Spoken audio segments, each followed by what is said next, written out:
Welcome Prime Minister Netanyahu and the entire Israeli delegation back to the White House, back to the Oval Office. This visit obviously comes at a critical time. We are seeing incredible changes that are taking place in the Middle East and in North Africa. We have seen the terrible bloodshed that's going on in Syria. The democratic transition that's taking place in Egypt. And in the midst of this, we have an island of democracy and one of our greatest allies in Israel. As I've said repeatedly, the bond between our two countries is unbreakable. My personal commitment, a commitment that is consistent with the history of other occupants of this Oval Office, our commitment to the security of Israel is rock solid. And as I've said to the Prime Minister in every single one of our meetings, the United States will always have Israel's back when it comes to Israel's security. This is a bond that is based not only on our mutual security interests and economic interests, but is also based on common values and the incredible people-to-people contacts that we have between our two countries. During the course of this meeting, we'll talk about the regional issues that are taking place, and I look forward to the Prime Minister sharing with me his ideas about how we can increase the prospects of peace and security in the region. We will discuss the issues that continue to be a focus of not only our foreign policy, but also the Prime Minister's, how we can potentially bring about a calmer set of discussions between the Israelis and the Palestinians and arrive at a peaceful resolution to that long-standing conflict. It is a very difficult thing to do in light of the context right now, but I know that the Prime Minister remains committed to trying to achieve that. And obviously, a large topic of conversation will be Iran, which I devoted a lot of time to in my speech to AIPAC yesterday, and I know that the Prime Minister has been focused on for a long period of time. Let me just reiterate a couple of points on that. Number one, we all know that it's unacceptable from Israel's perspective to have a country with a nuclear weapon that has called for the destruction of Israel. But as I emphasized yesterday, it is profoundly in the United States' interest as well to prevent Iran from obtaining a nuclear weapon. We do not want to see a nuclear arms race in one of the most volatile regions in the world.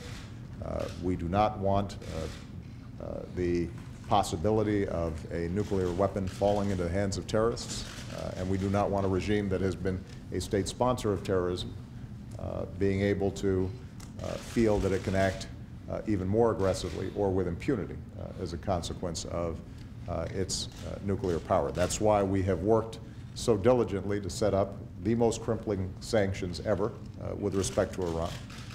We do believe that there is still a window that allows for a diplomatic resolution to this issue, but ultimately the Iranian regime has to make a decision to move in that direction, a decision that they have not made thus far.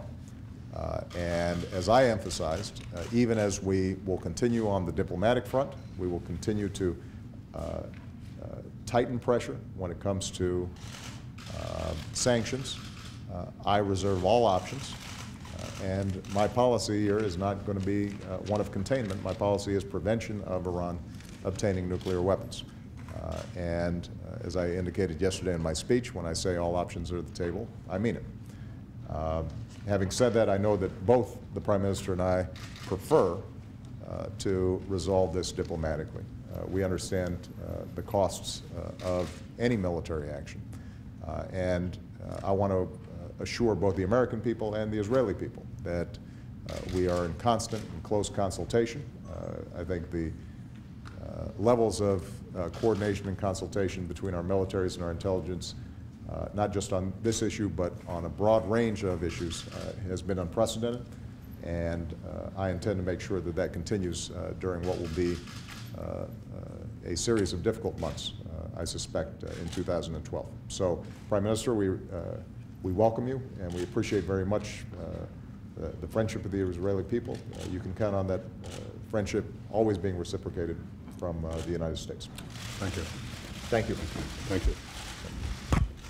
Well, Mr. President, thank you for those kind words, and thank you, too, for that strong speech yesterday.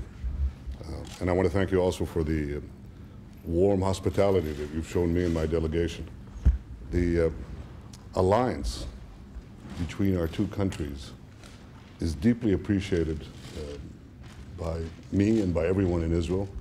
And I think that, as you said, when Americans look around the Middle East today, they see one reliable, stable, faithful ally of the United States, and that's the democracy of Israel.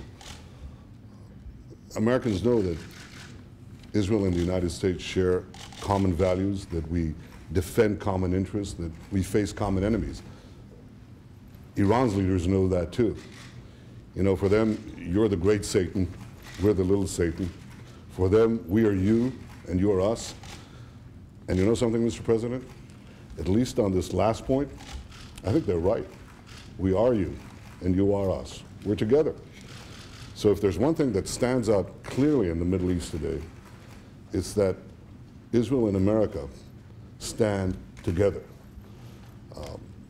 I think that above and beyond that are two principles, long-standing principles of American policy that you reiterated yesterday in your speech, that Israel must have the ability always to defend itself by itself against any threat, and that when it comes to Israel's security, Israel has the right, the sovereign right to make its own decisions.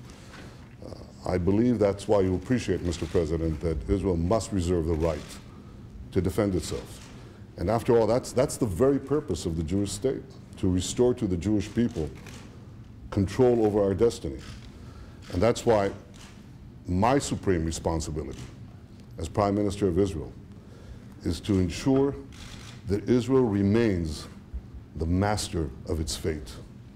So I thank you very much, Mr. President, for your friendship, and I look forward to our discussions. Thank you, Mr. President. Thank you very much. Thank you, Thank you, everybody. Thank you. Thank you.